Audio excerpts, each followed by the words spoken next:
এবছর যে বর্ষবরণ আনন্দ শোভাযাত্রার ক্ষেত্রে যে প্রতিপাদ্য যে বিষয়টি সেটি হচ্ছে নববর্ষের ঐক্যতান আর গণতন্ত্রের পুনরুত্থান। অর্থাৎ দীর্ঘ এই অগণতান্ত্রিক চর্চা, অর্থাৎ গণতন্ত্র তো বিলুপ্ত হয়ে গেছিল নানান কারণে, ফ্যাসিজম প্রতিষ্ঠিত হয়ে গেছিল, যে কারণে এরকম গণতন্ত্রের যে পুনরুত্থান হয়েছে এবং নতুন নির্বাচিত সরকার এসেছে, ফলে জনমনে একটু শান্তি বিরাজ করছে।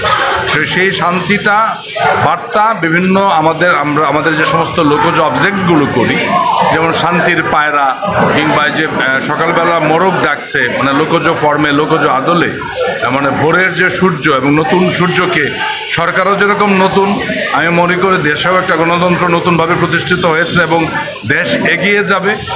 আমাদের হাজার বছরের সংস্কৃতিকেও আমরা এগিয়ে নিয়ে যেতে পারি। এ কারণে আমাদের প্রতিপাদ্য করা হয়েছে মানে নববর্ষের ঐক্যতা, অর্থাৎ এখানে একটা নানা ধরনের মানে কালচারাল বৈচিত্র্যতার ভিতরে আমাদের দল মত নির্বিশেষে এবং বিভিন্ন সকল শ্রেণী পেশার মানুষজন কিন্তু আমরা এখানে একাত্ম হই। এটা একটা জাতীয় সবচেয়ে বৃহত্তর ঐক্য। সেই ঐক্যে আসলে গণতন্ত্রের যে পুনরুদ্ধার হয়েছে সেই আনন্দটাকেও আমরা একই সাথে কিন্তু মানে সেলিব্রেট করতে চাই এই নববর্ষ।